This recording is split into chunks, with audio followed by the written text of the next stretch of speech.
Bible class for this week. Jim Morgan, along with Aaron Tremblay here. Thanks for spending some time with us again. We're continuing our Bible study on the life of Joseph, and this week we have arrived at chapter 47. I want to start, as we always do, by reminding you and encouraging you. If you have any questions or comments for us, please take an opportunity and let us know. We'll supply an email that you can send them to at the bottom of this video, and we can also include it in the description. And it can pertain to this specific chapter, previous studies we've done, or even things you might be interested in studying in the future. So let's go ahead and we'll dive right in this week into chapter 47. We just left off in 46 with Jacob embracing Joseph, finally reunited after all of this time. And now Joseph is going to put into place the things he had prepared his brothers for, which is they're going to meet with Pharaoh. And remember, the key to remembering from 46 is what Joseph tells his brothers. Now, this is what you're to say. When Pharaoh says this to you, this is how you respond. Here's your speech. Yes. Which they're good at preparing speeches ahead of time to tell people things. Yeah. They're not true, right? But nonetheless. So let's jump into 47 and verse 1. It says, and go ahead. we do need to, before we get started, remember the tone of the story is going to change here. Absolutely. Before, it's been very dark, very suspicious, mystery, hard feelings. Now it's going to change. And you would think that, okay, after this, everything is going to be fine. But we've already referred to this several times. When Jacob dies, his brothers, it's 17 years later, and his brothers are still worried about what Joseph's going to do to them.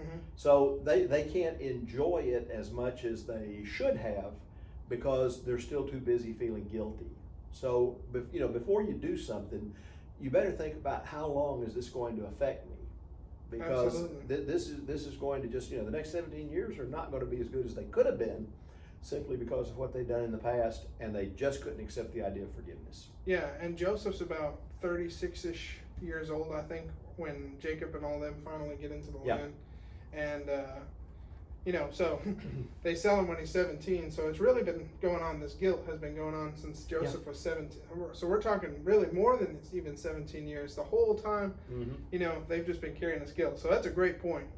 Factor those things in when we talk about wanting to strive for righteousness and avoiding sin. And God says, I tell you these things not for my benefit, but for yours. An informed decision is a very good idea. That's right. So let's jump into verse 1. So Joseph went in and he told Pharaoh, my father, my brothers, with their flocks and herds and all they possess, have come from the land of Canaan, and they are now in the land of Goshen. And from among his brothers he took 5 men and presented them to Pharaoh. And we're not really told which brothers that he chooses, but he chooses 5. You could suspect that one of them is going to be Benjamin. One would probably be Benjamin. One would be Judah, I would think. Because I could tell you who 2 of them aren't, Simeon and Levi. Yeah, they're not going to be there. And probably not Reuben either. Probably not Reuben. Yeah. So we can kind of surmise which ones weren't there and have a pretty good idea maybe of a couple he would have included. But regardless, he only brings some of his brothers. And again, I think this plays into the idea of Joseph knowing that his family can't handle being in Egypt. He some of his brothers, he says, look, you don't even need to come. You just need to stay here. It would be too tempting Take care for of the flocks. Because we'll get to in a minute when Pharaoh says to him, hey, and if you have any really gifted brothers. Well, Joseph probably left behind the brothers that would have said, yeah, I'll stay here and take care of his stuff. Me! So he brings the ones he knows will follow directions. And notice that Joseph says they're already there in Goshen, and they brought all their livestock and that stuff with them, because remember, Pharaoh told them not to bring that stuff, but Joseph says that they did bring those things, and they're already in Goshen, making it easier for Pharaoh to just say, okay, just stay in Goshen. And and don't feel too good about these guys. They did bring everything after you told them not to. Exactly. So he's got his 5 of his brothers with him, of 11, and Pharaoh said to his brothers, what is your occupation? Okay, so Joseph knows exactly where Pharaoh's going to go before he even brings them there. I'm not sure what it is that causes Pharaoh's first thing that he wants to ask these brothers, what is your occupation? I think it's because Pharaoh wants to employ his brothers. What do you do? Oh, I'm an accountant. Oh, we're going to put you over here in accounting, and he wants to utilize them and integrate them immediately. And it's key here for us to go back and remember what happened to Joseph. Pharaoh immediately, you're going to have an Egyptian wife. You're going to dress like an Egyptian. You're going to do all these things. I'm going to make you into an Egyptian, because he was trying to get his loyalty. Yeah. And so I think that's why Joseph knows he's going to ask, what's your occupation? He's going to try and Egyptianize them for whatever occupation they Yeah. have. And, you know, what you said, oh, you're an accountant? Okay, we're going to put you over here. All of a sudden the family split up. Mm-hmm. No, we need to keep together, because God's going to make a mighty nation out of us. That's right. And so, you know, we want, so every one of us is a shepherd. Oh, well, you guys stay in Goshen. And I think it's a really cool thing. It's the Lord will provide thing, because any other occupation, Pharaoh could have, assimilated Sent him them into being everywhere. Egyptian. But Yeah. the one occupation he can't do that with is a shepherd, because his people will absolutely reject it. Oh, they'd have a revolution. And so Joseph doesn't tell Pharaoh, I'm a shepherd, I grew up a shepherd. Notice when Pharaoh's looking for something for him to do, right? But he says, my Of course, brothers. he they're wasn't nothing but really a shepherd. True. The brothers are out in the field. He's back with Daddy being a spy. He was in the media business. Yeah, he was he reporting was- from the field. And He was in military intelligence or something. I don't know. So what is your occupation? I think behind this question, Pharaoh is trying to find a way to assimilate and incorporate them into Egyptian culture. And they respond, your servants are shepherds as our fathers were. Right there, that tells Pharaoh, there's no option for us except to let us go out and live somewhere else. And so they say to Pharaoh in verse 4, we have come to sojourn in the land, for there is no pasture for your servants' flocks, for the famine is severe in the land of Canaan. Now please let your servants dwell in the land of Goshen. So a couple of key points here. One, in verse 4, is the brothers convey not in a sense of we're going to live here from now on. Mm-hmm. We're just coming to sojourn here while this, the famine's harsh in Canaan. We need a place to take our flock, so we're just going to kind of hang out in Goshen. They don't say come permanently live here. They say sojourn. And I think that's significant. Yeah. NIV says, we've come to live here a while. To live here a while. Yeah. Just till things, blow over. It's kind of like those situations, sometimes family says that to each other. I just need a place to stay till things I'm blow not getting into that. So your verse 5, then Pharaoh came. Well, if we can Yeah, stop go and ahead, just yeah. say, it's interesting here. I'm not sure that Joseph really trusts Pharaoh at this point, because Pharaoh said you can have the best of the land. Wait a minute, Goshen? But if the sheep and the herds are already there, they've been there a while, they've already started wrecking the place. But Joseph does seem to feel like he's going to have to manipulate things a little bit here to get them into Goshen. Instead of bringing them in, and then Pharaoh says, now, why don't you go over to Goshen and live? He just has them stop in Goshen, has them apparently stay there for a while. The flocks are already there. They've started spreading out. Their tents are all set up. And I think Pharaoh does a remarkable thing here. Let them live in Goshen. So I'm not sure Joseph really trusts Pharaoh to carry through, or Joseph just considers this so important that he can't take any chances. Yeah. Well, in the same way that we made the point about Jacob only sending some sons to Egypt, Joseph utilizes the exact same tactic to come from Goshen to Egypt. His brothers have to go back. They can't all just stay. Somebody has to at least bring the message to them that Pharaoh said no. They have to go back, right? And so I think that's key here. Pharaoh wants them to stay, and he wants all. If he would have brought all of them, maybe Pharaoh never lets them leave. But he only brought some. They have to go back. Yeah. So I think it's a good point. And with we've come here to live a while. You wonder, after the famine was over, why didn't they go back? They got used to it. Goshen's a very fair land, and everything going well. We got all this pasture. Let's just stay here for a little bit longer, a little bit longer, a little bit longer. This is home. Yeah. So when they came, they were going to live here a while, and then all of a sudden they just settle in and stay, and then they're kept there, and so it's going to be 400 and some odd years. They come by choice, and they're staying by choice until they're no longer having any choice. Yeah. Right. Everything's great until it's not. And Jacob will convey the same idea when he talks about his life. He calls it a sojourning. It's kind of a theme here of this idea of moving around and having choice, freedom. Nomad. But then it's going to all change over the course of the time there. Pharaoh said to Joseph, your father and brothers have come to you. The land of Egypt is before you. Settle your father and your brothers in the best of the land. Let them settle in the land of Goshen, and if you know any able men among them, put them in charge of my livestock. As far as I know, Joseph never takes Pharaoh up on that offer of, if you know any of them who, are especially gifted, put them in charge of my livestock. Joseph never takes advantage of that. Of course, he could if the understanding was that they're going to move the flocks to Goshen. Mm-hmm. We're going to stay with the family, but we'll bring your stuff over here and take care of it for you. Yeah. So, it could be, or it could be that he just says, no, none of my brothers are very good. I don't know if I would trust them with that. Yeah. So then Joseph brought in Jacob his father and stood him before Pharaoh, and Jacob blessed Pharaoh. I think that's significant. Mm-hmm. Pharaoh is considered deity. Yeah. And Jacob is blessing him. And you think about the tenuous relationship between, or the vehemently just aggression between Egypt and God's people from the beginning, going all the way back to Hagar, right? And then we're reading as we go through Joseph, the Egyptians consider the Hebrews an abomination. They don't like them. And now you have the head patriarch of the Hebrew people blessing the deity of Egypt. Mm-hmm. I think that's pretty powerful, because what does it say? If I bless you, what does that say about you?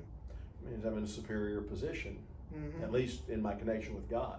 Right, exactly. So it kind of makes Pharaoh into a subordinate to Jacob, even though Jacob just got there. Yeah. Which is not unusual for Jacob. This is my favorite Jacob story because I think it reveals his character. And so, he just walks in and blessings upon you there, Pharaoh. It's not like Pharaoh asked him to. He just walks in and blessings upon you. Now, that's the personality part with Jacob, but following the history of what's happening, the fulfilling of God's promise, technically, this is a fulfillment of God's promise to Abraham that through you I will bless other nations. Many nations. Now, Egypt, Pharaoh being blessed by Jacob. Good point. So both of those things I think are key here, and the fact that Jacob blesses him twice I think furthers your idea about Jacob. Pharaoh said to Jacob, "How many are the days of the years of your life?" Now this is interesting. His response to Jacob blessing him is to ask how many are the years of your life. Yeah. As if to say, you've lived your last one, because No. but he's asking, I think, partially to understand what the blessing is that Jacob has. So Jacob has just blessed him. Well, how long has your life been? Because longevity of life would be indication of blessings from the gods, right? And so or he's just being polite. Well, we know he thought he was old because he sent him wagons to bring him. Joseph called him old. His brothers called him old. Everybody touched him. When you look at the life that Jacob has had, you can imagine he looked pretty rugged. I would imagine. And his description of his life for that long. Yeah. And everything. He probably looked. And I just think it's interesting. The first thing first, how old are you? Yeah. So he responds, Jacob, in verse 9. The days of the years of my sojourning are 130 years. Again, this idea of sojourning, what does the NIV have there? Pilgrimage. Pilgrimage, okay? And I mean, Jacob did move around a little bit, but he generally lived in the same land for the majority of his life. So I imagine he's trying to convey something here to Pharaoh. Although he did move around a fair amount. He has to leave and go to Laban. Mm-hmm. And then he comes back, and then they nomad around, and then now they're headed to Egypt. So, but you're right. He's not really moved like Abraham or Isaac has. Right. He's become a power, and he pretty well stays in one area. Right, and he had amassed wealth enough there to move it all to where he is now. But if he says, well, I managed to stay pretty much, and I really liked where I was, it wouldn't be Jacob. Right. Because all through his life, Jacob's been a whiner. I mean, that's what comes out here. I hate to call him a pessimist, but he's not even a pessimist. He's just a whiner. Poor, pitiful me. That's right. Now, I want us to notice something here. He says, the days of my sojourning are 130. Few and evil have been the days and the years of my life. Now, we look at 130 years, you and I, and we say, man, if I could get to 130 years, I'd be doing, I might call my days wearisome if I was a pessimist or evil, but I wouldn't call them few at 130 years old. Yeah. But we have to remember that Abraham lived 175 years. Isaac lived 180 years. Yeah. So Jacob, to this point, has not lived that many years in comparison to his parents and grandparents. So I think that's worth mentioning. It struck me as strange at first when I said a few years. 130 is a few years. But then when you look at Abraham and Isaac, you're like, well, compared to 180, 130 and is then few. the next statement he makes, and they do not equal the years of the pilgrimage of my fathers. Right, exactly. So, but I just, this is just Jacob. He's just whining. Because he says, the years of my life have been few. Well, you're not dead yet. And difficult, is what the NIV, evil. Who brought everything that ever happened to him upon him? Yeah. He did. But Somehow it's everybody else's fault. And you would think somebody to be saying this statement, few and evil have been the days and years of my life, would be Joseph. Yeah. Of anybody who would say few and evil, or few and what was yours, difficult, have been the days of my life, you would think Joseph would say that. It wasn't. Not And Jacob. the other thing, he's just met Pharaoh, and all of a sudden, yeah, I'm just. Yeah, well, Jacob's a piece of work. And he just blessed Pharaoh, right? And he's just realized that his son, that he thought was dead, is alive. And he's just gotten free land that got handed to him and free stuff on top of the stuff he already had. And this is his summation of his life at that point. Few and difficult are the days of my long life. I mean, here's an opportunity to say, God has blessed me. I have my son is alive and he's here, and I get to, but no, few and difficult. Whenever I read Jacob's life, when I hear him say something, I think of Rodney Dangerfield. That's the voice I hear for Jacob. Yeah. I don't get no respect, man. It's been few and difficult. Yeah. So he blows a huge opportunity here to speak on behalf of the goodness of God. Yeah. I think for everything that God has done. God has given me all of these years. He's brought me back to my son. He's brought me to your land. This is just a good day. No, Jacob just can't do that. Yeah.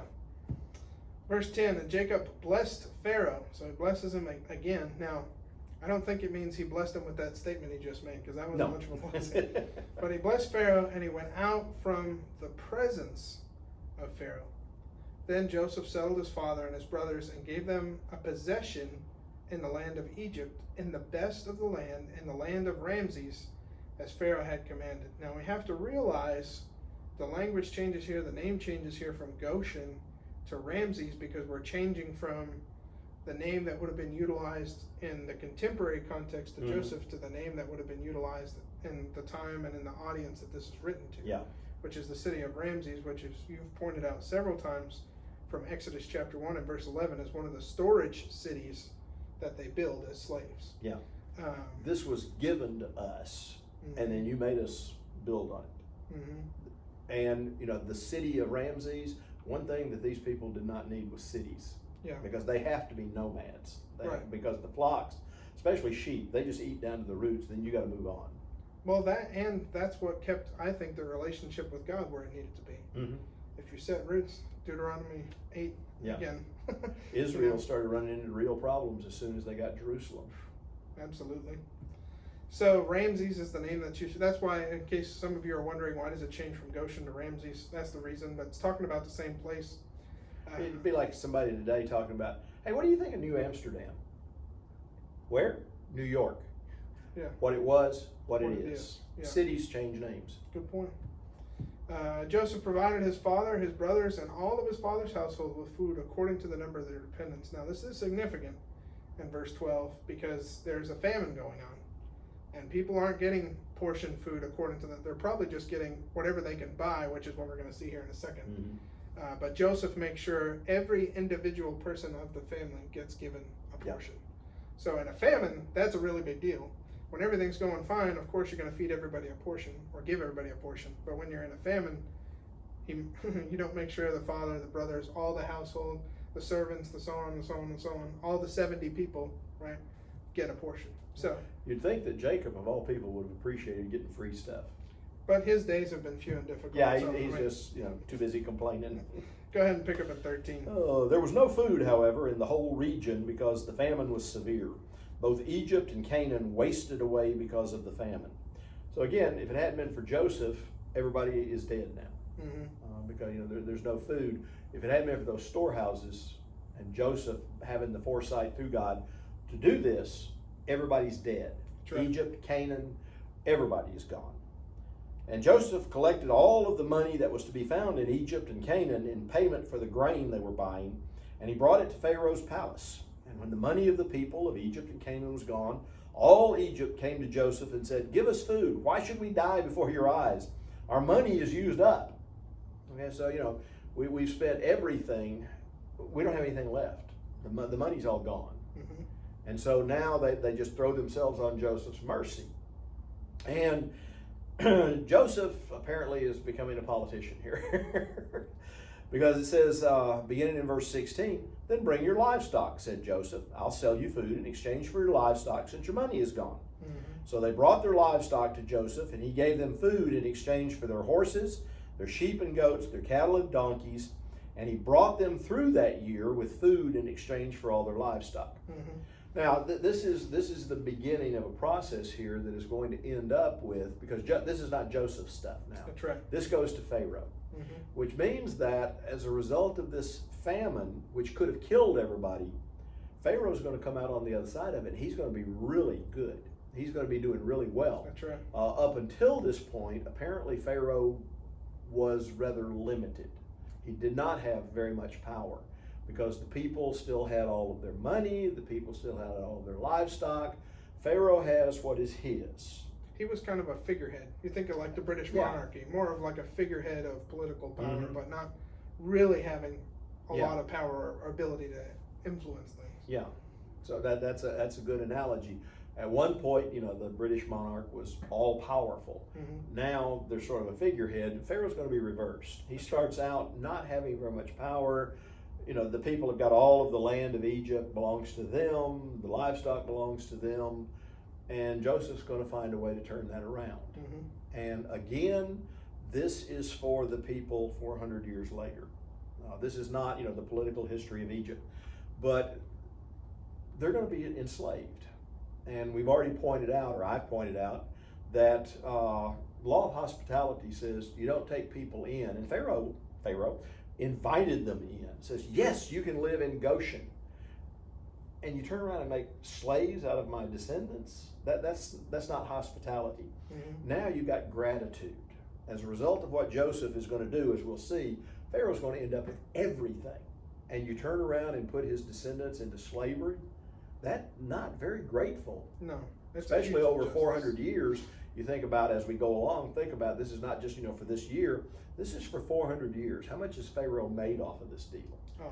And you put their people into slavery, God is justified in bringing his people out of slavery because they never should have been in slavery in the first place. Well, and how quickly a nation forgets its savior. And what I mean by that is Joseph, if it wasn't for Joseph, there is no Egypt. Yeah. All these people starve and die and there is nobody. Everybody's Joseph saves them all, but then even not just the pharaohs, but the people are willing to turn on Joseph's descendants and say, "We'll make you into slaves," even though he saved them. And I think, again, there's a type, or at least a way I think Jesus could relate to Joseph. I mean, I saved you, and yet this is the way, this is the response I get. This is the response my people get. This just isn't right. It's not right. So you have a famine of food, then you have a famine of money. No money, nobody has any money. And I think there's an interesting play that goes on here in terms of the word give. The ESV uses it a little bit more, but they say, "Give us food," right? Why should we die? And Joseph answered, "Give me your livestock." They say, "Give us food." He says, "Give me your livestock, and I will give you food." This give, give us this, and he says, "Well, give me that, and I'll give you this," and a lot of giving going on. What good's the livestock if we die? Right. So, but all of the giving is they're exchanging their wealth and their possessions, and then eventually themselves, for food. Yeah. And this is going to come in later too in Exodus when the plagues strike. It specifically mentions and the livestock and the animals. Guess who that belongs to? That's Pharaoh's. That's right. And God gives, God can take away. Yeah. And that's so right. that's going to come back later.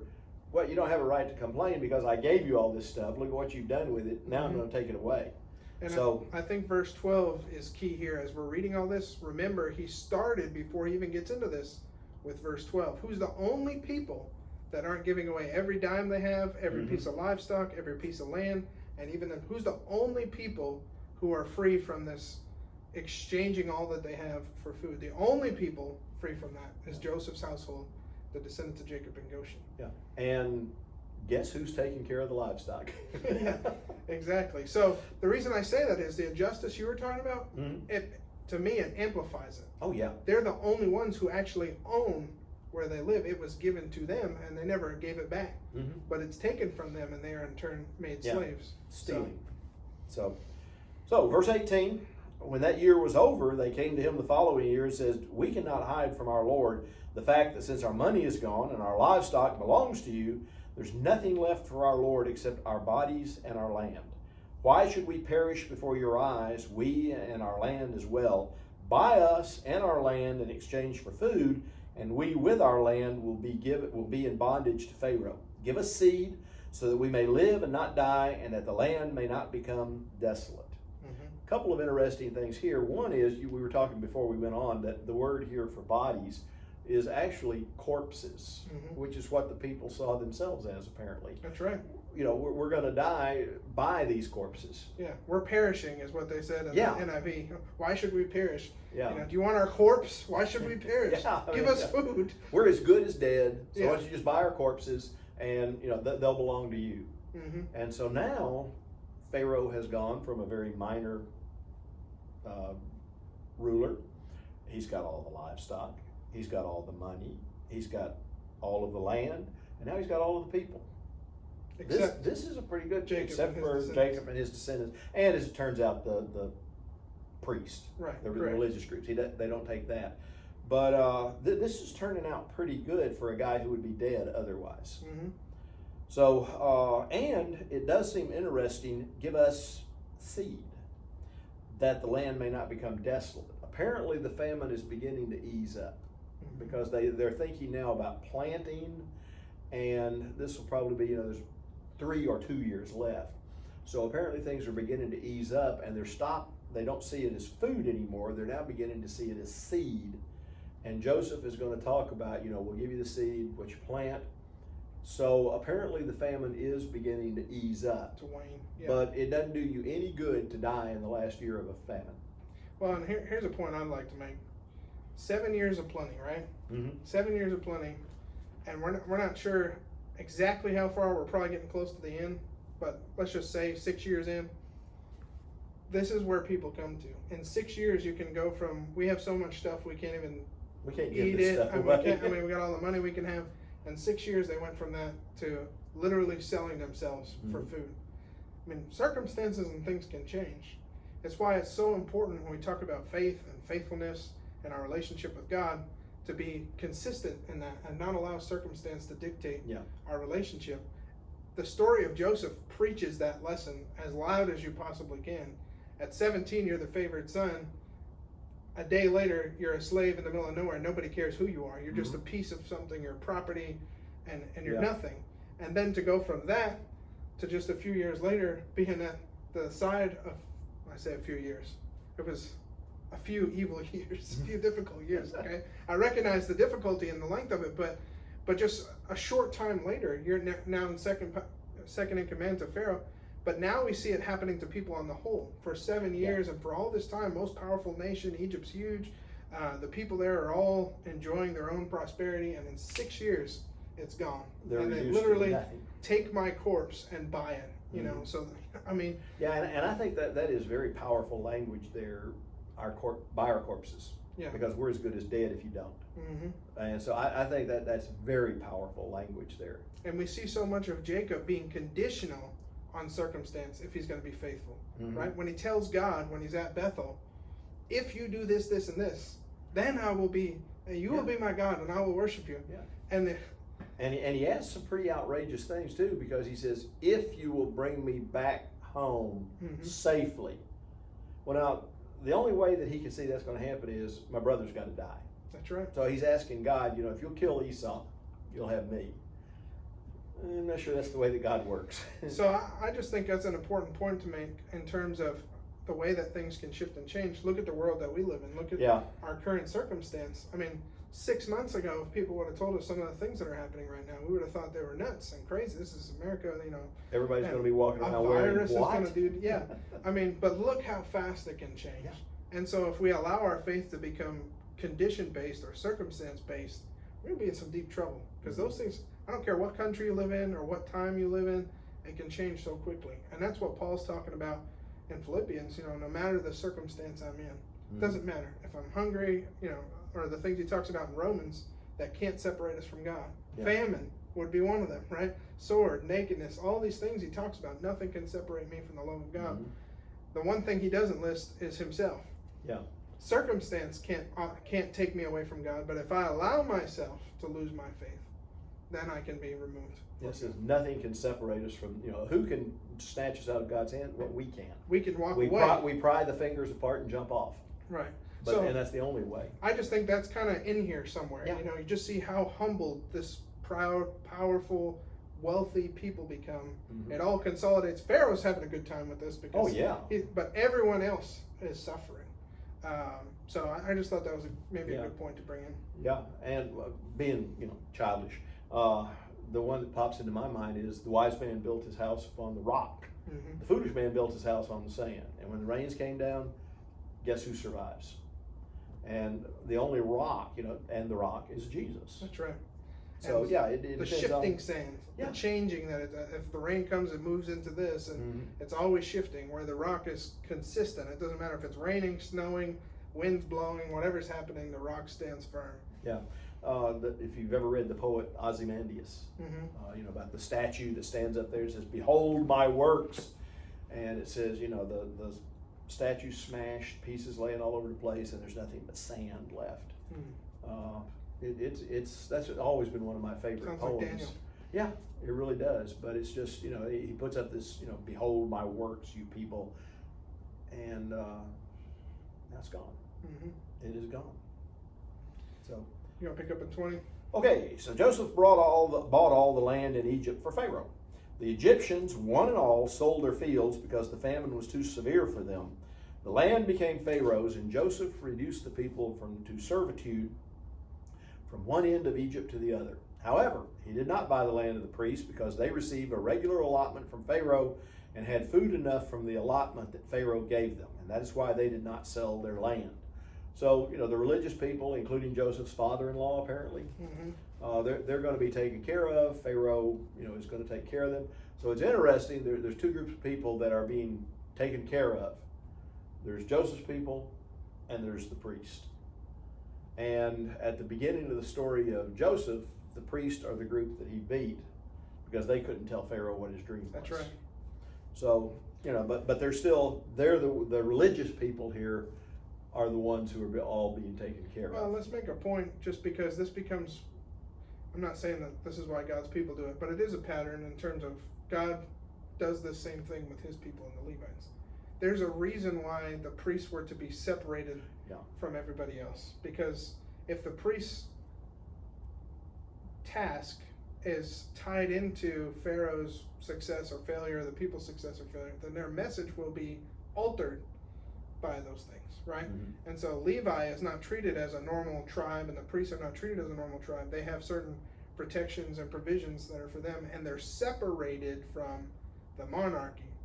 And there's a reason for that. And Israel learns the hard way why God wanted it to be that way. Because you get into all kinds of problems, and actually in the intertestamental period is where it kind of gets married together, the Maccabees, and you have your king or your leader being also the head of the priesthood. King and priest until the Messiah comes. Right. And only in Jesus, who was perfect, can you have king and high priest in the same person, but not have ultimate corruption, but have perfection, which is what we find in Jesus. Yeah. And, it's the same way today, America. There's only one branch of government that is not elected, and that's the Supreme Court. Everybody else has to stand for election on a regular basis. People have to elect them.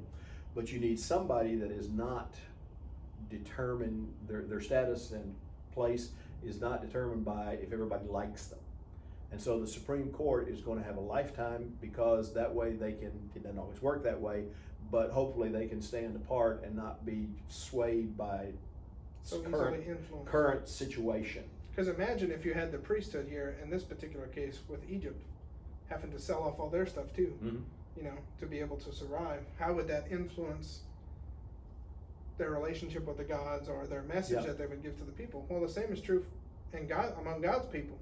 If the priests were just as easily influenced as all the other tribes, you want them to be the least corruptible, or provide as much as you can to insulate them from corruption. So even if the other people fall, you still have a connection to God. So it's the same principle, I think, that Pharaoh's using. They wanted to keep those things separate and provide for that group of people. Yeah. So there's something to be said for one group that's independent that holds everybody else responsible. So, and verse 23, Joseph said to the people, "Now that I have bought you and your land today for Pharaoh, here is seed for you, and again, so you can plant the ground. But when the crop comes in, give a fifth of it to Pharaoh. The other 4/5 you may keep as seed for the fields and as food for yourselves and your households and your children." So let's see, 5 years when Joseph's group family gets down there. The first year, all the money's gone. Second year, all the livestock is gone. Third year, they sell themselves in the land. So you got 2 years, but it's going to take that long to bring the food back in. But apparently there is going to be some planting going on now. Correct. And I think looking at this, Joseph could have given them nothing. They sold their land and themselves, right? But so when it says they respond to him and they're like, "Oh, you saved our lives, thank you," and we're like, "Wait a minute, he just gave them a 20% tax. I mean, what are they thanking him for? He could have given nothing." Yeah. And quite frankly, they're corpses. In the contemporary world in Babylon, the king of Hammurabi, some of the oldest stuff we have dates back to, he was 67%. So in the ancient Near Eastern world, 20% probably wasn't not as a bad heavy of a levy rate as it could have been, especially when you just gave 100%. Yeah. And they say, "Well, I'll give 80% back." Especially when you consider the alternative is, okay, you can die. So this is a generous, merciful thing. It is. That Joseph is doing. It is. It kind of sounds bad when it says I have to give a fifth away, but it could have been everything. So. Well, and then you look at Solomon. One of the things that God warns them about when they want a king, he'll take all of your money, he'll take all of your land, he'll take all of your children, he'll put you into slavery in order to pay for his and sure enough. And they say, we still want a king, and that's exactly what he did. And basically Solomon put them into slave labor. So yeah, this is pretty generous, especially considering everything. And when you consider even today, taxes and state taxes and estate taxes and fees and probably go well over 20%. I'd imagine. As a matter of fact. And so it makes the tithe that we talk about in the Old Testament of 10%. When you look at other situations where offerings are being made or forced or compelled by people, And remember, the tithe is only on the increase. Correct. It's not on the principal. Correct. Once you pay for it 1 year, you're not going to go back and pay for it again the second year. It's only on the increase. So people will look at that and say, "Oh man, that's so much. I mean, why did God demand that from His people?" I mean, God was being generous. Very generous. So verse 25, "You have saved our lives," they said. "May we find favor in the eyes of our Lord. We will be in bondage to Pharaoh." So apparently they did. They considered it to be a pretty good deal. Yes. So you want to pick up at 26? Yeah. So Joseph made a statute concerning the land of Egypt. And it stands to this day that Pharaoh should have the fifth. The land of the priests alone did not become Pharaoh's. So I think that statement is important. Let's acknowledge first when it says to this day, it's telling you this wasn't written when this happened. No. It's saying time has transpired. And even still today, you can look at 400 years and see that this is the case, right? So why is that significant? Because the influence that Joseph had on Egypt and on the world is still evident, is still in place after 400 years. So I think that's a pretty key, important point. I mean, even these later pharaohs are still benefiting from the statutes that Joseph put in place in the way of 20% of everything that their people generate. So, and again, if you go back to the plagues, now you can look at it and see all of these are going to be directed at the Pharaoh. That's right. It's not the people. It's the Pharaoh. The gods of Egypt. The Nile is the first one, and then Pharaoh. And now it's his land, and you look at how many of those things just are pounding the land. You talk about the crops, and you look at how many of the crops are destroyed. The livestock, and you look at how many of the livestock. So all of this is a direct attack on Pharaoh and the gods of Egypt, not the people of Egypt. They get caught up in the backlash, but that's exactly what happened to the Israelites. They get caught up in the backlash, and we'll talk about that next week. Caught up in the blessing, caught up in the backlash. Thus Israel settled in the land of Egypt, in the land of Goshen, and they gained possessions in it, and were fruitful and multiplied greatly. And Jacob lived in the land of Egypt 17 years. So the days of Jacob, the years of his life, were 147 years. But they were few and difficult. And he didn't live to, in fairness to his statement, he didn't live as long as Isaac or Jacob. Isaac or Abraham. Yeah, and I liked your point that you made again before we went on the air about the 17 years there. You want to go ahead with that? Yeah, so Jacob lives 17 years outside of Canaan in Egypt. And Joseph only got to live 17 years in Canaan outside of Egypt. So it's kind of transposed their positions. The circle's closed. And the number of years that's utilized there. And by the way, those 17 years on both of their parts was, Jacob is moving into Egypt for those years, Joseph is moving into Egypt for those years first, and then followed by Jacob. But those 17 years were the time where they experienced the highest favoritism, the right word I want to use, or the highest favor. Right? Joseph was most favored in his life in those 17 years, that favor direct from his father to him. I know he probably was more prosperous under Pharaoh, but what would you rather have, the favor of a foreign king or the favor of your own father, right? So 17 years, the most favored, and Jacob is the most favored when he gets to be in the land that his son is blessing him from. Yeah. So I think he sits back and runs the whole show. That's right.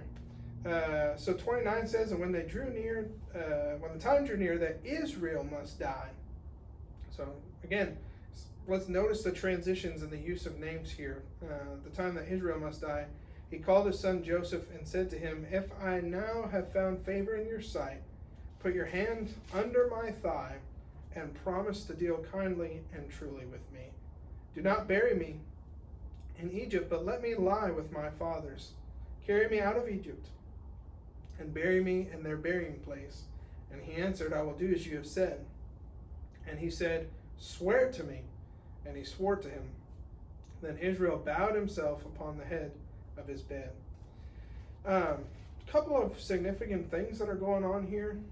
Number one, we have this, I'm gonna call it a ceremony for the promise. And the most important thing probably regarding this ceremony is the fact that Abraham had also used this ceremony.